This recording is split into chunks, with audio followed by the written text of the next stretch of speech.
So let's start by talking about that Mayor's Challenge winning initiative, Pay It Forward. What is Pay It Forward, and what did it aim to achieve?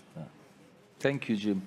First of all, let me say that it was very inspiring for me to join this year's CityLab. Actually, my team and I had the opportunity to benefit from many of the great ideas and experiences shared in the last 2 days. So thank you very much, all your team.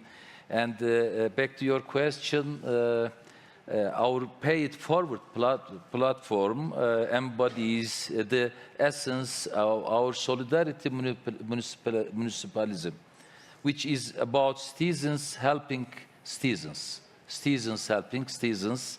Launched during the first year of the pandemic, the platform began when 25% of Istanbul households applied for social aid because they could no longer pay their utility bills. The city tripled its social assistance budget, but still was not able to meet the demand. So we turned to an ancient custom and helped people to help each other. The municipality used the resources to identify those in need, verifying families with less than $100 income. They uploaded their utility bills on the platform, and donors covered those bills. But donors and the recipients remained anonymous. Donations went straight to the recipient's bills, ensuring 100% transparency. This peer-to-peer act of solidarity is simple and impactful. It mirrors an old Anatolian tradition, which is called bread on the hook, where people paid for an extra loaf for the next person in need. This system, so the platform's flexibility has exceeded our expectations. It has evolved to include cash support vulnerable groups such as mothers, students, and victims of the unfortunately earthquakes. As of today, over 440,000 bills have been paid. 440,000 bills. And over 250,000 beneficiaries have received support packages. And almost $15 million have flowed through this system. And both donations and pending requests are visible online for full transparency. What's more, 35 cities, for example, in Turkey, have adopted this model. And we are proud that Pay It Forward was selected as one of the winners of the Global Mayor's Challenge. Thank you, Bloomberg. And we are now reaching out to cities around the world to see how others can implement Pay It Forward under the Bloomberg's Idea Exchange program. To come to the second part of your question, what does it achieve? I believe this project is critical for two reasons. First, it addresses rising urban poverty with a flexible model that adapts to evolving needs. And second, it rebuilds the social bonds that authoritarian populism seeks to weaken. We started in times of crisis, but what emerged is a powerful community spirit that defies divisions of ideology, religion, or gender. In Istanbul, we have proven that a city administration can build an empathy bridge when it's needed most. This is our project.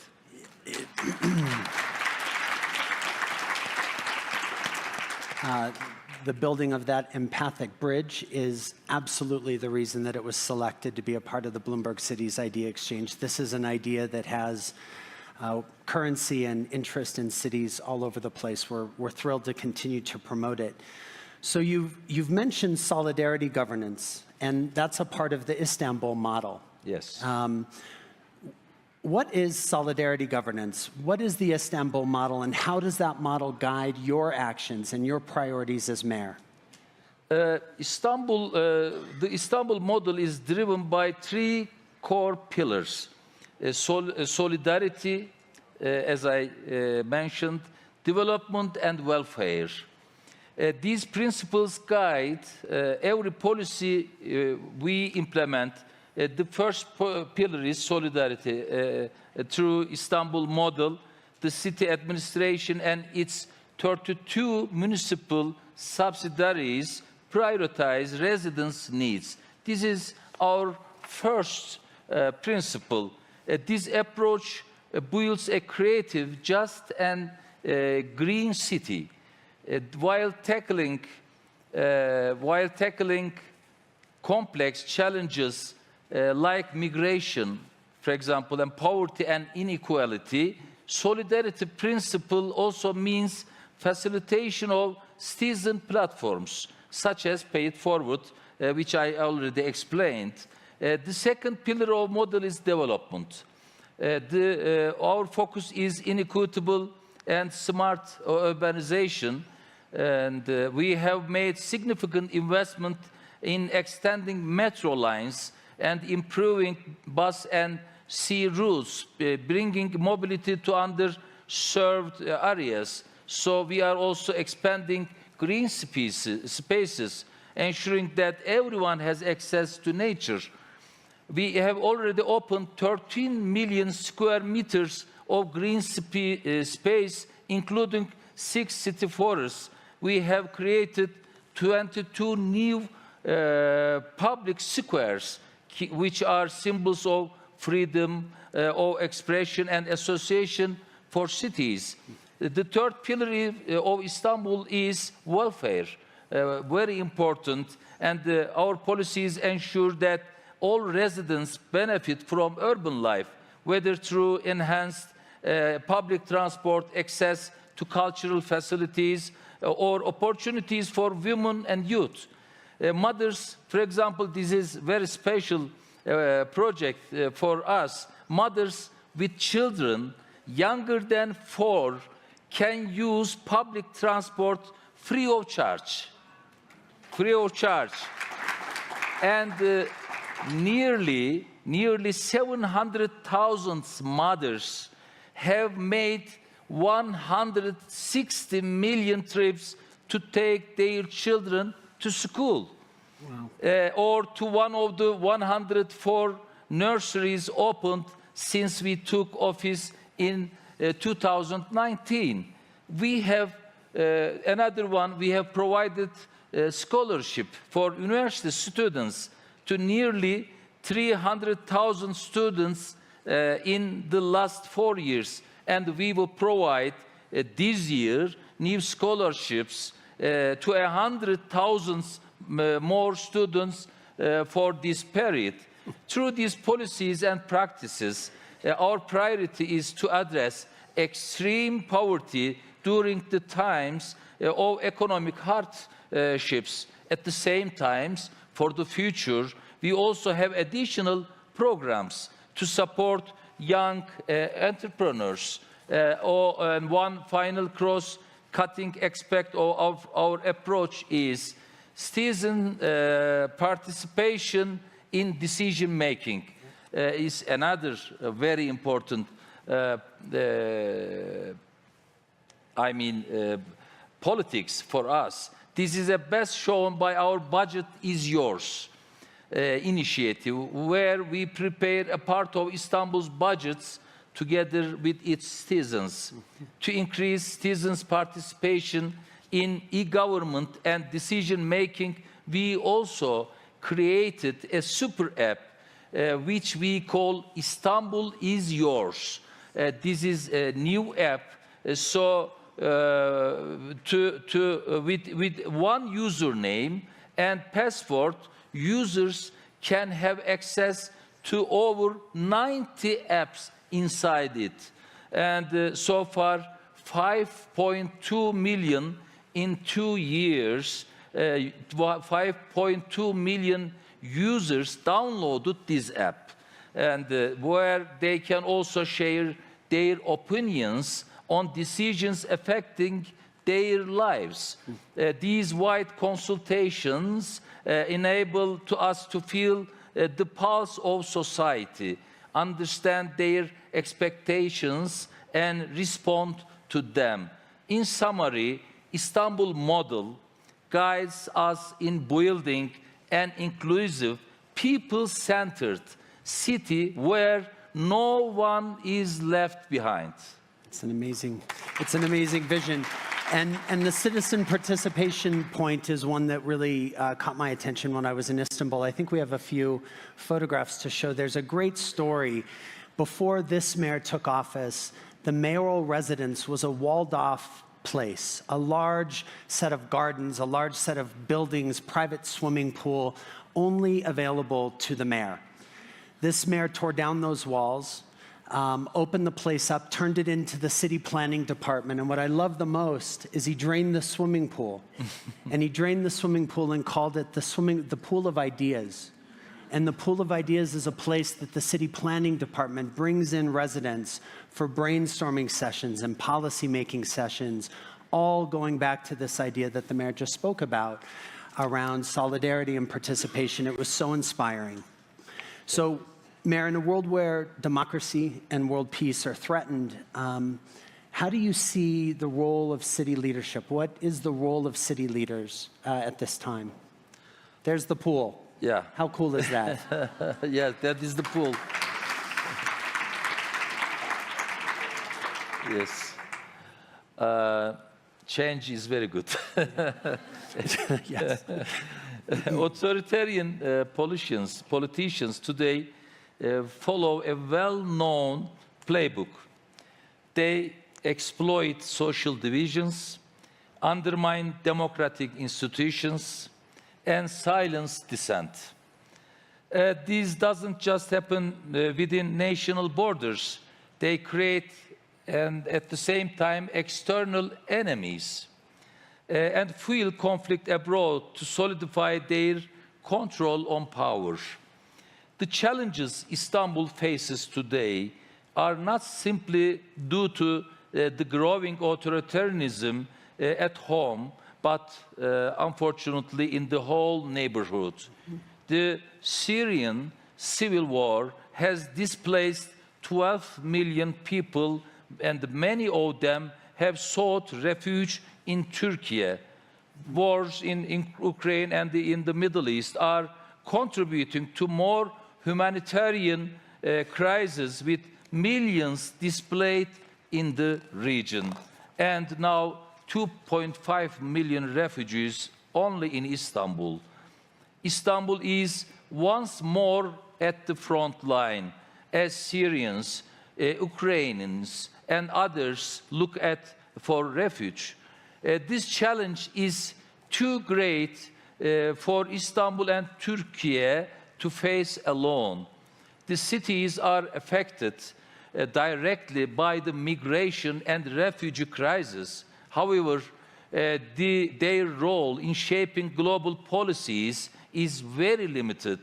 So the mayors should collaborate more to impact decision-making process.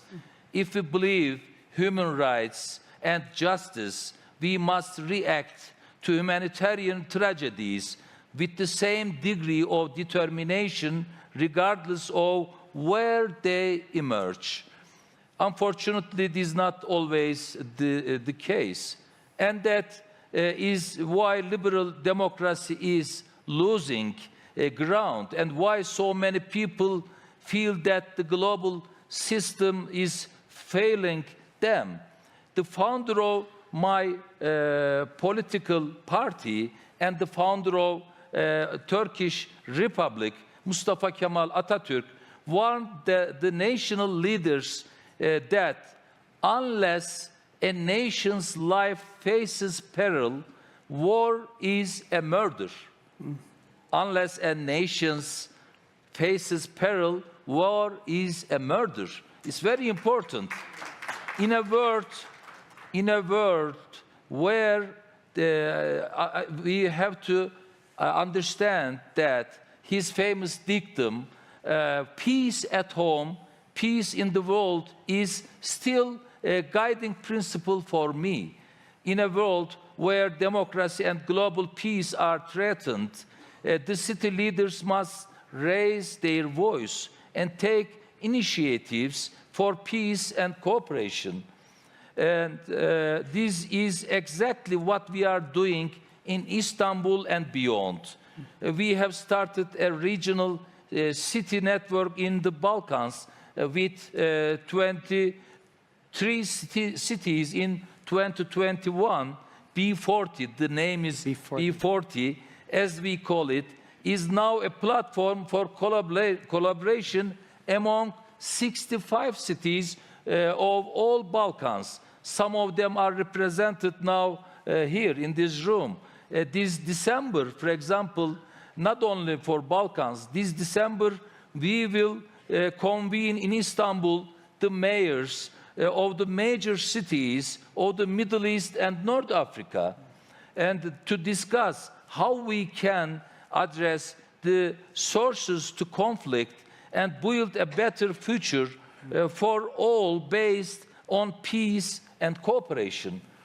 We also plan to take initiative among the cities of Black Sea coast also. So we know that Istanbul is very important in our region. So in all these initiatives, we share our experience on how we deal with authoritarian populism at home through the Istanbul model, which I already described.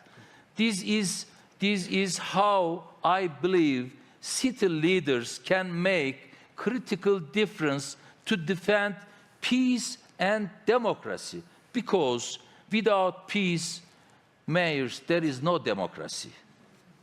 Thank you for that. Thank you for that. Our last question, and then we will wrap up. You just won a resounding election, re-election. Congratulations on that. We're sitting in a room filled with mayors and city innovators. What is your advice for those in the room, many of whom are also concerned and focused on democracy and strengthening participation? And to address the global crisis of democracy, we must go beyond the traditional approaches of liberal and social democracies. We need a new vision, Jim. We need a new vision and fresh language and innovative leadership that truly places people at the center of politics. I call this approach democratic peopleism. Democratic peopleism. A redefinition of populism which has earned a bad reputation but can be turned on its head.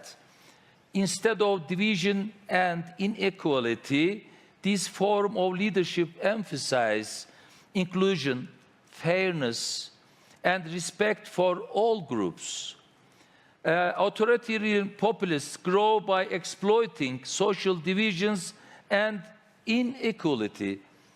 Our response must be built systems that promote justice, systems where vulnerable groups are respected and recognized, and resources and opportunities and redistributed fairly. That's why I embrace the motto of the 3 R's: respect, recognize, and redistribute. By focusing on solidarity, development, and welfare, we can create cities and eventually societies where democracy not only survives but thrives. I believe that this century will be the century of cities. That means the century of mayors.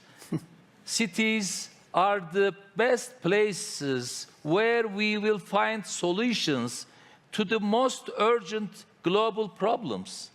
Cities are the best places where we will defend and reinforce democracy. And we, the mayors, have to take this responsibility and be the drivers of change. Change is very good for a better tomorrow at home and abroad. This is exactly why I came to join you here today. Thanks for inviting me. Thank you very much.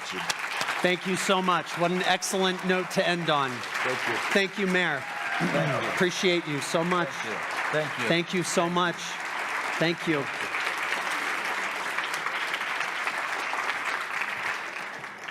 All right, everyone. That